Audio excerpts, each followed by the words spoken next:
Bonjour à toutes et à tous, bienvenue sur educatif.fr. Aujourd'hui, on va avoir un point de cours qui est très utile pour les suites géométriques, précisément en terminale, pour la somme des n premiers termes d'une suite géométrique. Alors, le concept est le suivant. L'exercice qu'on vous demandera très souvent reposera sur la notion suivante. Donc, UN est une suite géométrique. Par exemple, une suite qu'on vous définira, tout simplement. Donc UN est une suite géométrique. Alors, voici comment elle est définie. Ça pourrait être UN plus 1 égale, par exemple, 3UN, tout simplement, avec U0 qui vaut, par exemple, moins 1. Donc cette suite, elle est parfaitement définie. C'est une suite géométrique de raison 3, de premier terme, moins 1. Ok. La question qui peut vous être posée, elle est double. On peut vous demander de calculer cette quantité-là. Calculer la somme de k égale 0 à n des uk. Alors ça, je vous l'ai déjà expliqué, c'est une écriture condensée. C'est l'écriture suivante, u0 plus u1 plus des petits points jusqu'à un. En gros, on regarde les n premiers termes de la suite et on veut savoir combien ça fait. Alors, c'est une écriture condensée. K, c'est l'indice, donc on fait u0, u1, u2, u3 jusqu'à un. Donc ça, c'est le départ, l'arrivée. Et le symbole qui est là, c'est le symbole somme qui est écrit ici. On peut vous demander ça, mais on peut aussi vous demander ça. On peut vous demander calculer la somme de k égale, je sais pas moi, par exemple de 5 jusqu'à, par exemple, 137, par exemple, de uk. Donc ça, vous savez l'écrire, je pars de 5 et je vais sommer jusqu'au rang 137. D'accord. Sauf que dans des exercices de terminale, on vous demandera d'avoir une écriture plus simple, c'est-à-dire on vous demandera d'écrire cette quantité exclusivement en fonction de n. Donc il y a une formule. Je vous explique la formule. La formule est très simple, mais il faut savoir d'où elle vient. Et dans cette partie-là, on va apprendre à démontrer cette formule-là. Alors la formule est très simple. C'est dans un premier temps, il faut écrire le premier terme. Donc le premier terme c'est u0.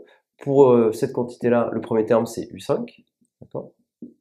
Multiplié par, et là on va écrire 1 moins, et ici, on va écrire la raison. 1 moins, donc la raison dans les deux cas, c'est 3. Par contre, en exposant, ici, je vous l'ai déjà expliqué, la quantité qui est ici, c'est le nombre de termes qui apparaissent dans cette somme-là. Donc, de 1 à n, combien il y a de termes? Il y en a n. Si je rajoute u0, ça m'en fait n plus 1. Donc ici, l'exposant, c'est n plus 1. Par contre, ici, le nombre de termes, bien de 5 à 137, combien il y en a? Il y en a en réalité 137, moins 5, plus 1. Je répète, de U5 jusqu'à U137, eh bien il y a 137 moins 5 plus 1 terme. Petit rappel, de 0 à n, combien il y a de nombres? De 0 à n, il y a n plus 1 entier. De 1 à n, combien il y a d'entiers? Il y en a n. Et de p à n, et c'est ça qu'il faut vraiment se rappeler, qui permet de faire tous les exercices, il y en a n moins p plus 1. De p à n, il y a n moins p plus 1 entier. Je vous rappelle comment on fait. On part, si vous faites de 3 à 5, combien il y a d'entiers de 3 à 5?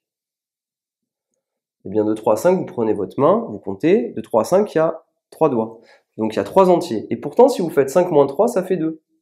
Donc, il faut rajouter 1. Voilà un moyen facile de se rappeler la formule. Donc, ici, à chaque fois, quand on vous demandera calculer la somme des n premiers termes d'une suite géométrique, vous écrirez ça. Ce qui est important maintenant, c'est de savoir d'où ça vient. Donc, on va apprendre à démontrer ce résultat. Alors, je vais effacer et on va démontrer ce résultat.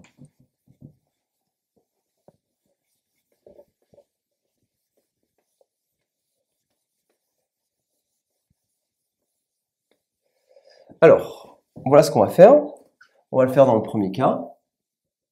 Notre objectif, c'est tout simplement de savoir, on sait que n est une suite géométrique.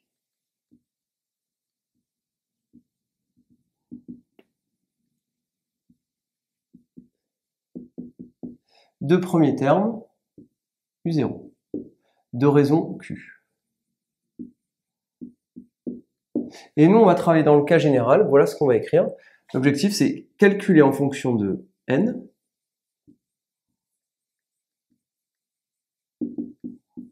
la quantité suivante. La somme de k égale p à n des uk. C'est-à-dire, je le fais dans le cas général, je pars du terme de rang P jusqu'au terme de rang N. Et je veux exprimer cette somme en fonction de N. Alors, il y a quelques rappels à faire. Donc maintenant, on va faire la preuve. Et voilà comment on va faire. Le rappel est très simple. Il y a un petit rappel qu'il faut se souvenir. Vous vous rappelez que UN, c'est égal à U0 fois Q puissance N. Ça, c'est le cours sur les suites géométriques, quand on veut exprimer UN en fonction de N. Mais aussi, si on part d'un rang P, on sait que UN, c'est UP multiplié par Q à la puissance N-P. Donc vous retrouverez ces résultats dans une vidéo antérieure que j'ai faite sur les suites géométriques, si jamais vous vous en souvenez plus. Donc l'idée, c'est à chaque fois, quand on a quelque chose à écrire, eh bien on va utiliser cette formule-là. Alors, je vais l'écrire ici. UP, je le laisse, je l'écris UP. UP plus 1, qui est juste après. UP plus 1, comment est-ce qu'on peut l'écrire? Eh bien, UP plus 1, on peut tout simplement l'écrire comme ceci. On peut dire que c'est UP multiplié par Q. Ensuite, je vais continuer jusqu'à un rang UN, mais UN, si j'écris cette formule-là, UN, c'est UP multiplié par Q à la puissance N-P. Ça, c'est l'expression de UN. Au final, maintenant, une fois qu'on a compris ce rappel, on va arriver à notre conclusion. Je peux factoriser par UP. Donc c'est du calcul, je factorise par UP. Et là, on va obtenir cette quantité-là, qu'on a déjà vue quelque part.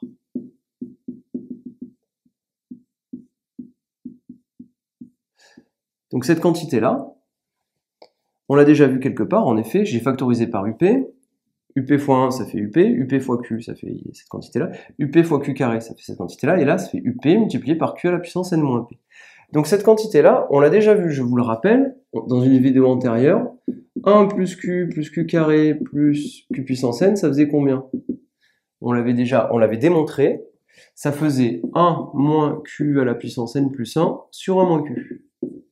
Donc ça, vous vous reporterez à la vidéo que j'ai faite sur cette quantité-là. Et bien ici, on somme jusqu'à N. En réalité, ici, on somme jusqu'à N-P. Alors, comment va-t-on faire? On va écrire UP. Il suffit juste d'adapter cette formule avec celle-ci. Et bien ici, on va écrire 1 moins Q, exactement pareil que ce qu'on a fait là. Sauf que l'exposant qu'on avait ici, c'était N. L'exposant qu'on a ici, c'est N-P. Donc je vais écrire N-P plus 1, comme c'est écrit ici. Et je m'aperçois que finalement, cette formule-là, comment est-ce que je l'obtiens? Eh bien, le premier terme, multiplié par 1 moins Q, Q étant la raison. Et l'exposant qui est ici, N-P plus 1, vous vous rappelez ce que je vous ai dit, de P à N, combien y a-t-il d'entiers? Ben, il y a N-P plus 1 entier. Donc de UP à UN, combien il y a de termes? Il y en a N-P plus 1. Donc la formule, pour quand vous devez sommer les N premiers termes d'une étude géométrique, ou plus précisément ici de P à N, eh bien, vous écrivez le premier terme de votre somme, multiplié par 1 moins Q étant la raison, vous comptez le nombre de termes qu'il y a dans votre somme, de P à N, il y en a N moins P plus 1, et du coup, vous écrivez 1 moins Q à la puissance N moins P plus 1, cette quantité-là étant le nombre de termes. Donc ici, cette quantité-là, c'est le premier terme, et ça, c'est le nombre de termes, tout simplement. Donc je vous l'ai écrit là. Voilà. Donc ça, c'est vraiment important à connaître. On a un petit cas particulier qu'on voit très souvent dans les exercices. Je vous l'écris ici pour que vous l'ayez. Alors, j'efface. Je pense que vous pourrez faire retour rapide quand vous aurez besoin de revoir tout ça. Donc, imaginons que... Donc ça, c'est l'exercice type bac très classique qui vous est posé. Donc, je vous donne l'exercice. Par exemple, UN plus 1, c'est égal à 1 demi de UN. U0, c'est égal à moins 3. Et on vous dit calculer, donc il y a deux formules. Première question, calculer Sn étant la somme de k égale 0 à n duk. Et la question qui vient de suite après, c'est en déduire la limite de Sn quand n tend vers plus l'infini. Voilà, ça c'est un exercice ultra classique. Et les deux questions sont souvent posées ensemble.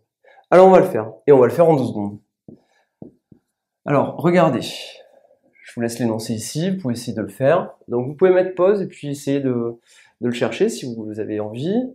Immédiatement, voilà ce qu'on va faire. Sn, on applique la formule. On a dit que c'était quoi? Premier terme, moins 3, multiplié par 1 moins Q, 1 moins Q. Q étant la raison. La raison, c'est combien? La raison, c'est 1 demi. Allez, on écrit 1 demi. On n'oublie pas de mettre les parenthèses. L'exposant ici, c'est combien? Le nombre de termes. Combien y a-t-il de termes de 0 à n? Eh bien, il y en a n plus 1. Ici, c'est le nombre de termes, il y en a n plus 1. Ok. Eh bien, notre somme, on l'a, c'est moins 3 multiplié par... Alors, 1 moins 1 demi, ça vaut combien? Ça vaut 1 demi. Et ici, j'ai 1 moins 1 demi exposant n plus 1. Voilà, vous avez l'expression de Sn en fonction de n. Maintenant, pour la question 2, on va le faire en 2 secondes, on vous demande de calculer la limite de Sn quand n tend vers plus l'infini. Comment va-t-on faire?